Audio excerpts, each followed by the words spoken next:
December 9, 1943. Somewhere along the frozen Dnieper River bend in Soviet-controlled Ukraine. Private First Class Walter Brennan crouched in a makeshift observation post, his breath crystallizing in the bitter air that swept across the snow-covered plains. The temperature had dropped to -20°C, and every metallic surface threatened to freeze exposed skin on contact. He clutched a rifle that had cost him $49.95 from a Sears Roebuck catalog, a weapon his fellow soldiers had openly mocked just 3 weeks earlier. They believed their government-issue Springfield rifles were the pinnacle of American engineering, that anything ordered through the mail was inherently inferior, suitable perhaps for shooting rabbits, but certainly not for the deadly game of counter-sniper warfare that defined life on the Eastern Front. Before we dive into this story, make sure to subscribe to the channel and tell me in the comments where you're watching from. It really helps support the channel.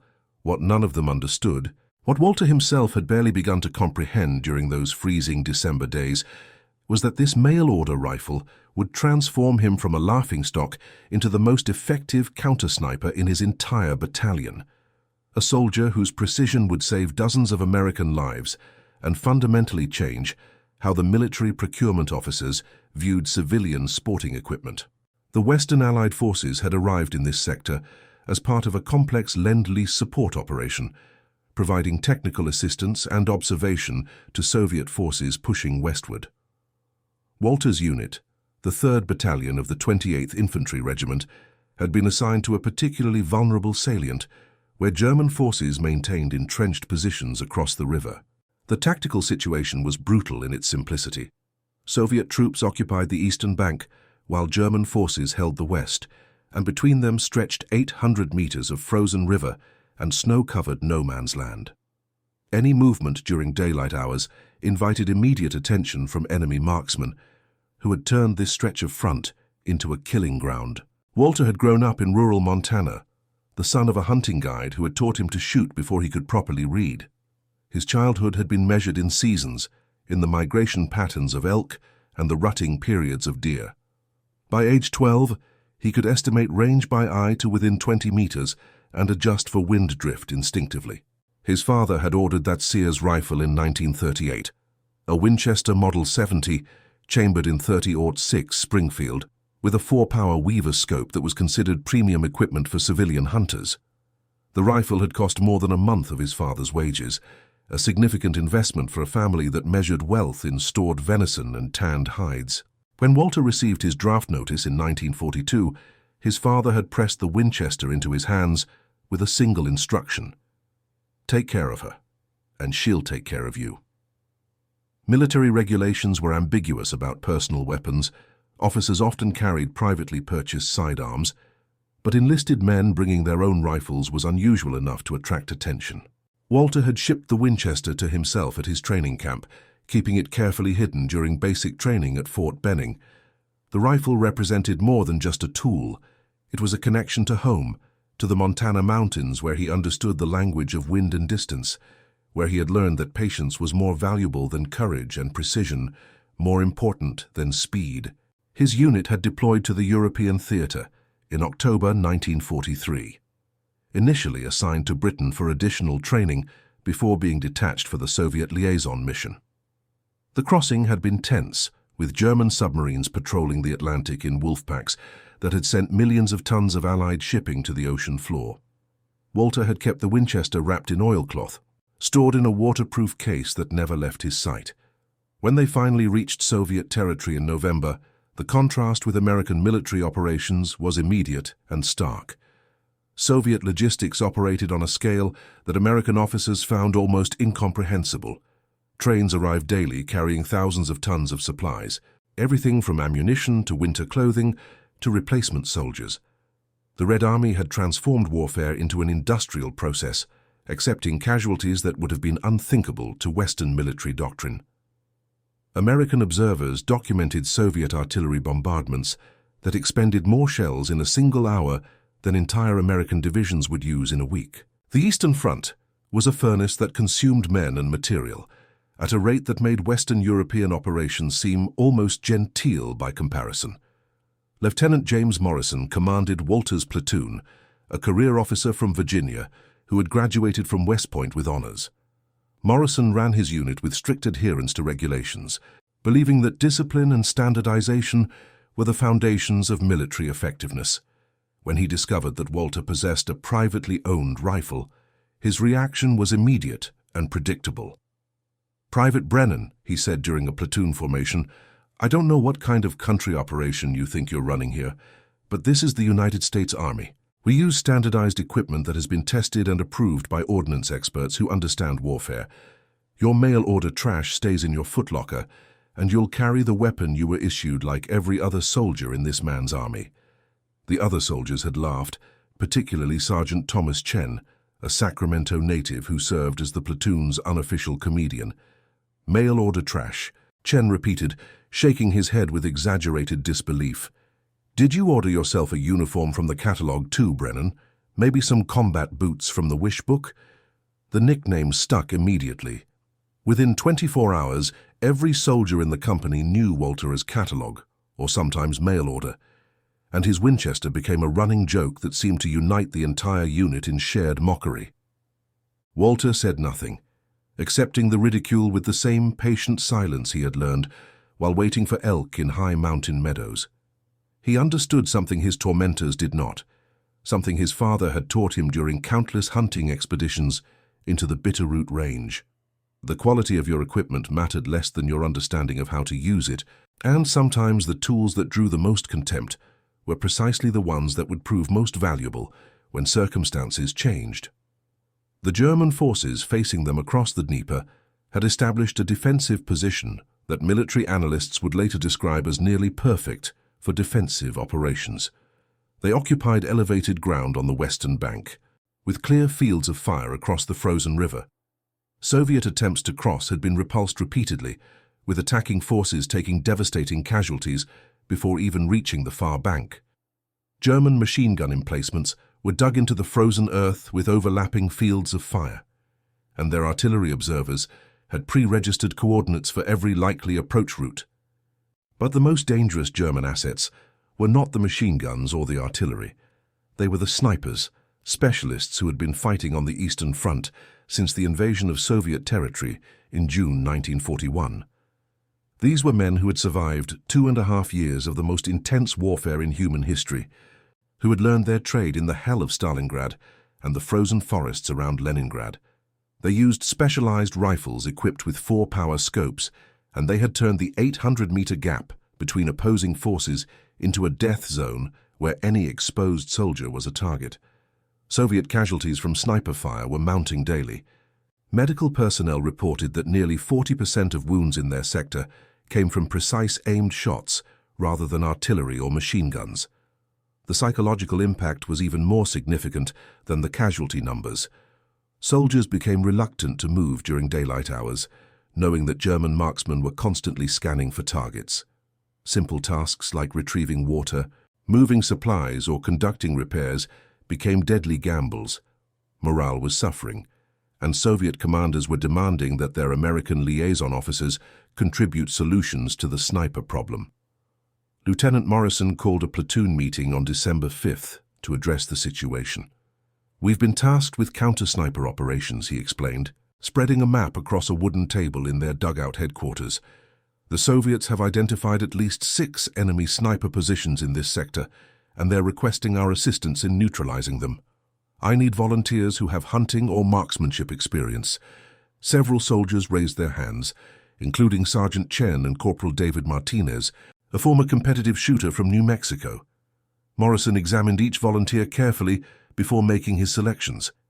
"Chen, Martinez, Harrison, and Kowalski, you're my primary sniper team. Draw specialized equipment from supply and begin reconnaissance immediately." The meeting was ending when Walter spoke for the first time in days. "Sir," he said quietly, "I'd like to volunteer for the counter-sniper team." Morrison's expression combined irritation with something approaching pity. "Brennan, we need soldiers who understand precision shooting, not mail-order cowboys. You'll serve better helping with logistics." The other volunteers laughed, and Walter returned to his position without further comment. But that night, He carefully cleaned the Winchester, checking the scope mounting and running a patch through the barrel with the methodical care his father had taught him.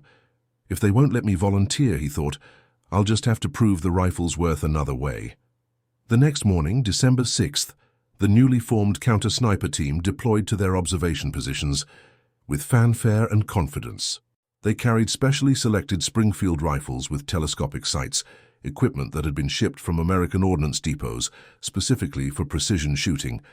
Sergeant Chen made a point of walking past Walter's position, displaying his specialized rifle with exaggerated care. "This is what a real sniper rifle looks like, catalog. Maybe you can order one from your wish book." Walter watched them establish positions along the eastern bank, noting their choices of location and cover. They selected obvious spots, places with good fields of fire, but equally good visibility from the German side. He said nothing, but a cold certainty was growing in his mind. Those positions were death traps. The German snipers across the river had survived years of the most intense warfare in human history. They would identify those positions within hours, and then the counter-sniper team would become targets themselves. He was proven correct with terrible speed. At 10:45 that morning, Corporal Martinez stood to adjust his position in what he believed was dead space behind a ruined wall. The crack of a rifle shot echoed across the frozen river, and Martinez dropped immediately, a round having passed through his shoulder. Medical personnel dragged him to safety, but the message was clear. The German snipers had identified and neutralized one counter-sniper position within less than 4 hours of deployment. The remaining team members became increasingly cautious, limiting their movement and their ability to effectively scan for targets. By December 7th, they had failed to locate a single German sniper position despite spending nearly 18 hours conducting observations. Lieutenant Morrison was growing frustrated, and Soviet liaison officers were openly questioning American effectiveness. The pressure was mounting, and the original mockery of the counter-sniper team was transforming into something darker and more desperate. Walter had been conducting his own observations, though without official sanction. He occupied a position 50 meters from the designated counter-sniper locations, a spot that offered limited visibility but excellent concealment. It was cramped and uncomfortable, requiring him to remain nearly motionless for hours at a time, but it was exactly the kind of position his father would have chosen for hunting wary game in mountain country. He watched the German lines with patient intensity, not looking for obvious positions, but for the subtle signs that revealed human presence. A glint of reflected light, an irregular shadow, the almost imperceptible disturbance of snow that suggested recent movement. On December 8th, he identified his first target. At 1300 hours, with the sun at a particular angle, he caught a reflection from approximately 700 meters distant, positioned in what appeared to be a destroyed barn on the western bank. He watched the position for 3 hours, confirming minimal movement and establishing the pattern of the German snipers' scanning routine. The enemy marksman was disciplined, moving rarely and only when necessary, but Walter's patience was absolute. At 1600 hours, with the light beginning to fade, the German sniper made a crucial error.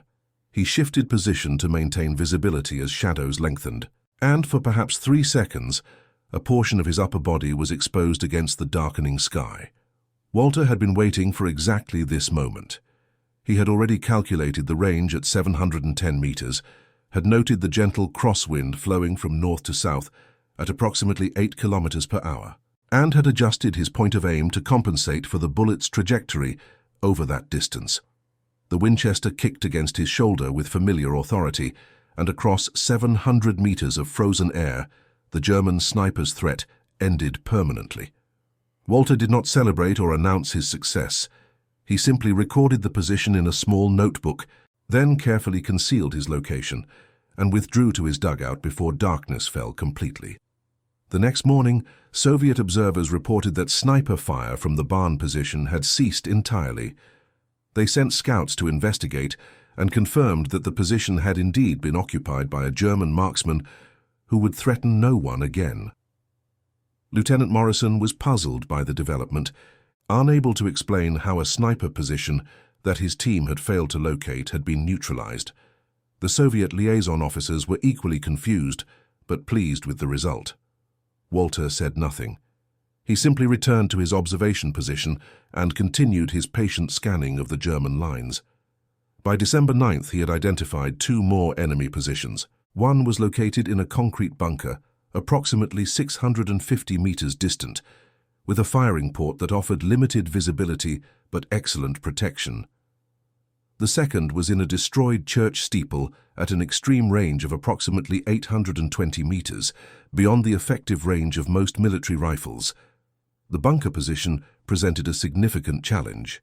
The firing port was small, perhaps 30 centimeters wide and 20 centimeters high, and the German sniper inside was extremely cautious. Walter watched the position for an entire day, noting that the enemy marksman only approached the firing port during periods of reduced visibility, typically during early morning or late evening, when shadows made observation difficult. On December 10th, at 0600 hours, Walter was in position before dawn. He had calculated that the German sniper would approach the firing port approximately 20 minutes after sunrise, when light levels were sufficient for observation, but still dim enough to provide concealment. The Winchester was already loaded, the scope adjusted for the estimated range, and Walter's breathing had slowed to the barely perceptible rhythm his father had taught him for long-range shooting. At 0623, a shadow moved behind the firing port. It was not a clear target, merely the suggestion of human presence in the darkness behind the concrete opening. Walter waited, his crosshairs steady on the center of the port, his finger resting lightly on the trigger. Then, for perhaps 2 seconds, the German sniper's head appeared in the opening as he scanned the eastern bank for targets. The Winchester's report seemed insignificant against the vast expanse of the frozen river, but the effect was immediate and final. Soviet observers reported that the bunker position ceased activity permanently. Still, Walter remained silent about his actions. But Lieutenant Morrison was beginning to suspect that something unusual was occurring. 3 German sniper positions had been neutralized in 4 days, yet none of his official counter-sniper team could explain the results. On December 11th, Morrison assembled the platoon for questioning. "Someone in this unit is conducting unauthorized sniper operations," he said, his tone combining irritation with grudging respect. "I want to know who and why." The official team sat in embarrassed silence, unable to claim credit for eliminations they had not achieved. Finally, Sergeant Chen spoke with unusual seriousness. "Sir," he said, "I think it's Brennan. I've seen him moving to observation positions with that Winchester." Morrison turned to Walter with an expression that was difficult to interpret. "Brennan, is this true? Have you been conducting unauthorized sniper operations with your personal weapon?" Walter met his commanding officer's gaze without defiance or pride. "Yes, sir," he replied simply. "I've eliminated 3 enemy positions in the past 4 days." Morrison's face showed a complex mixture of emotions: anger at the breach of orders, relief that the sniper problem was being addressed, curiosity about how a mail-order rifle was achieving results that specialized military equipment had not. "Show me the weapon," Morrison commanded. Walter retrieved the Winchester and presented it for inspection. The lieutenant examined the rifle carefully, noting the quality of its construction and the clarity of its optics. "This is commercial sporting equipment," he said, as if trying to convince himself that such a thing was inadequate. "It hasn't been tested for military use." "With respect, sir," Walter replied quietly. "It's been tested on game animals for 5 years, and it's been tested on enemy combatants for the past week. It works." Morrison considered this for a long moment, then made a decision that would later appear in his official after-action reports. "All right, Brennan. You're now officially part of the counter-sniper team. Continue your operations, but I want daily reports on enemy positions and eliminations. And for God's sake, try not to make the rest of my trained snipers look completely incompetent." The mockery that had defined Walter's first weeks in the sector transformed overnight into something approaching reverence. Sergeant Chen approached him that evening with genuine curiosity rather than condescension. "How are you doing at Catalog?" he asked, and the nickname had changed from insult to term of respect. "What are you seeing that we're missing?" Walter considered the question carefully before responding. "You're looking for snipers," he finally said. "I'm looking for places where I would hide if I were hunting. There's a difference. You're trying to spot the target directly. I'm looking for the signs that a target is present. Movement patterns, shadow irregularities, anything that doesn't match the natural environment. It's how you find elk in timber country. They don't want to be seen, so you stop looking for the animal and start looking for what the animal changes in the landscape. Over the next 5 days, Walter identified and neutralized 8 more enemy sniper positions. Each elimination followed the same pattern: patient observation, careful range estimation, precise calculation of environmental factors. And then a single shot delivered with absolute confidence. The Winchester never failed him, its barrel maintaining accuracy despite the extreme cold, its scope remaining clear despite the condensation and frost that plagued military optical equipment. By December 16th, Soviet commanders were reporting a dramatic decrease in sniper casualties in their sector. German forces across the river had become noticeably more cautious, their remaining marksmen unwilling to expose themselves even briefly. The psychological impact was significant. Soviet soldiers could move during daylight hours without the constant fear of aimed fire. Supply operations became more efficient, morale improved measurably, and all because of a $49.95 rifle ordered from a catalog 5 years earlier. Lieutenant Morrison submitted a detailed report to regimental headquarters describing Walter's success and recommending formal recognition. The report created considerable controversy among ordnance officers who had spent millions of dollars developing specialized military sniper equipment. How could commercial sporting equipment outperform purpose-built military rifles? The answer was both simple and complex. The Winchester itself was not superior to military rifles in terms of raw accuracy or durability, but the combination of the rifle with a shooter who understood its characteristics completely, who had learned its quirks and capabilities through thousands of rounds fired in hunting situations, created an effectiveness that standardized military training could not replicate quickly. The 11th and final enemy sniper fell on December 17th. This position was perhaps the most challenging Walter had faced, located in an extremely well-concealed bunker at a range of approximately 790 meters. The German marksman was exceptionally skilled, having survived weeks of counter-sniper operations by limiting his exposure to seconds at a time. Walter spent 2 full days observing the position, learning the enemy sniper's routine and waiting for the inevitable moment of vulnerability. It came at 1400 hours on a clear, bitterly cold afternoon. The German sniper made the smallest of errors, shifting position slightly to adjust for the changing light angle. Walter's finger tightened on the trigger, the Winchester kicked with familiar authority, and 790 meters away, the last German sniper in that sector was neutralized. Soviet liaison officers confirmed the elimination that evening and formally requested that Walter remain in the sector for additional counter-sniper operations. But by then, German forces were beginning a strategic withdrawal from the Dnieper positions, falling back to prepared defensive lines further west. The particular battle for that stretch of frozen river was ending, and Walter's unit received orders to redeploy to Britain for upcoming operations in Western Europe. Before they departed, a Soviet colonel presented Walter with a formal commendation written in Russian and English, praising his effectiveness in counter-sniper operations.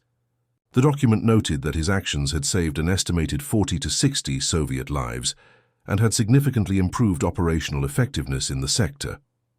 It was signed by 3 Soviet commanders and countersigned by American liaison officers, a rare example of joint recognition between Allied forces.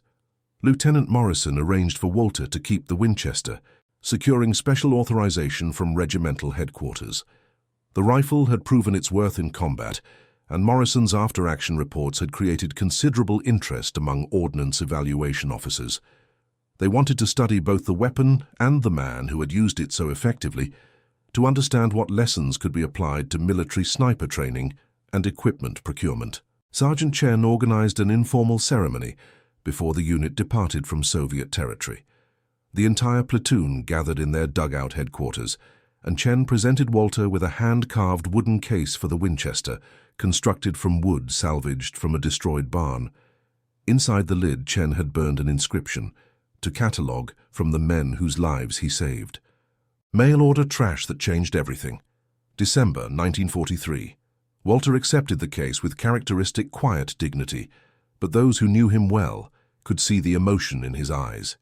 This was why he had brought the Winchester to war, not for glory or recognition, but because he understood that when lives were at stake, the tool that worked mattered more than the tool that looked impressive in an ordnance manual.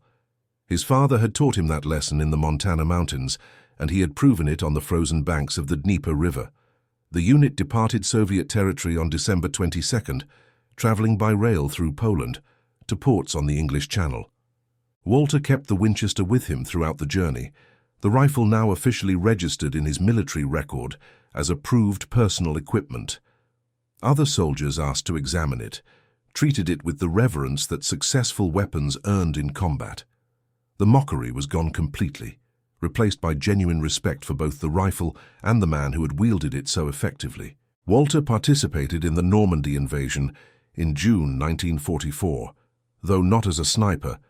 His unit was assigned to infantry operations where his marksmanship skills were less relevant than basic combat effectiveness.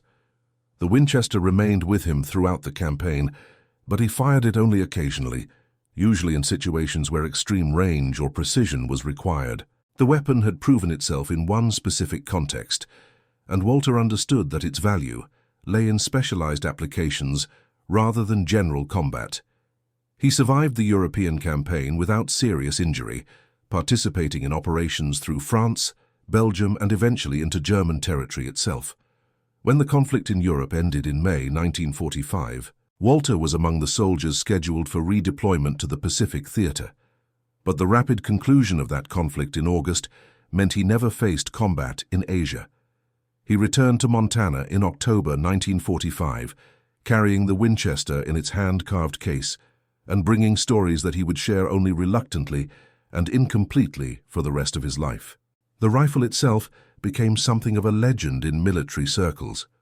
Ordnance evaluation officers studied it extensively, documenting its specifications and performance characteristics. Their reports concluded that while the Winchester was indeed an excellent sporting rifle, its effectiveness in Walter's hands had more to do with the shooter's skill than any inherent superiority of the weapon itself.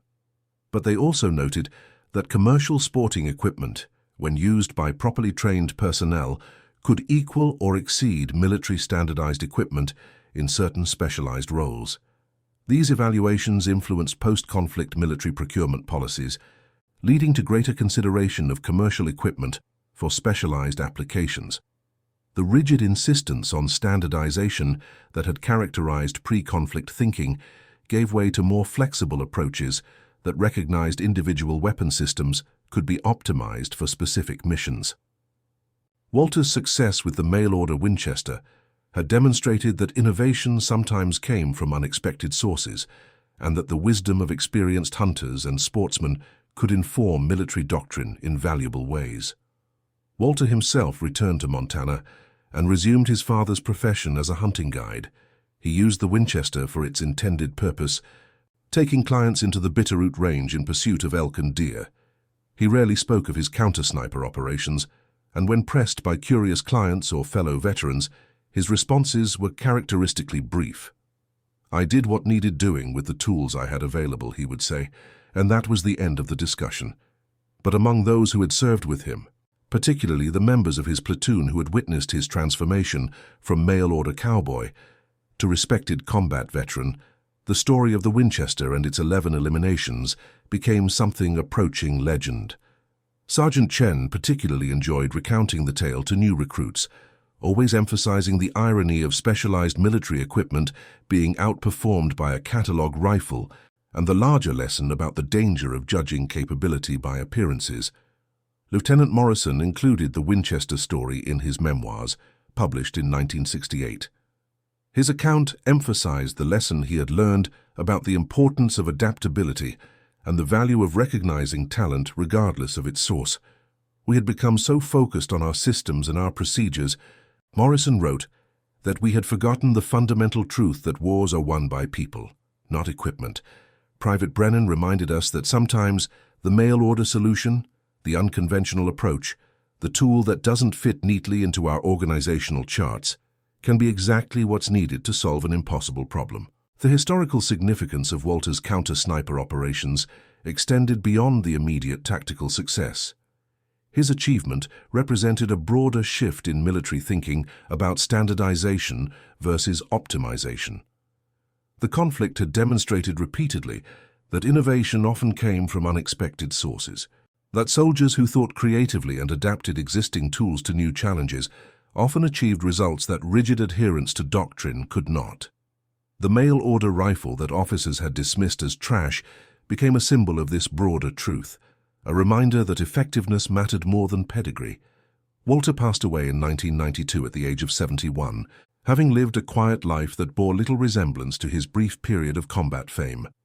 The Winchester was inherited by his son, who maintained it in working condition but rarely fired it.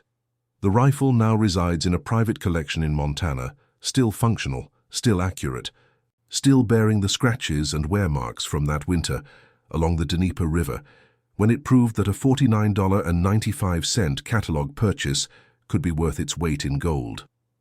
The story of Walter Brennan and his mail-order Winchester has been largely forgotten by mainstream military history, overshadowed by larger battles and more famous soldiers. But among specialists in sniper operations and counter-sniper tactics, the tale remains well known and instructive. It appears in training materials as an example of resourcefulness and adaptability.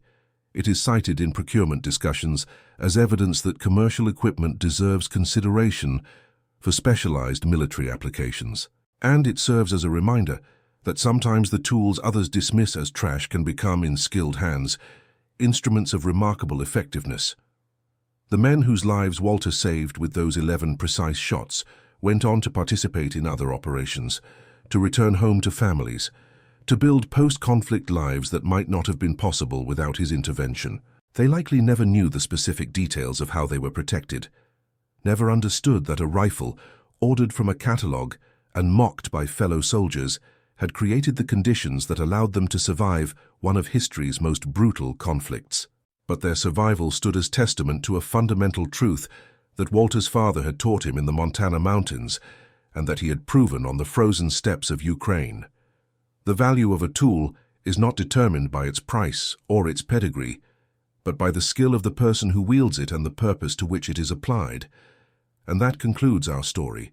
If you made it this far, please share your thoughts in the comments. What part of this historical account surprised you most? Don't forget to subscribe for more untold stories from World War II and check out the video on screen for another incredible tale from history. Until next time.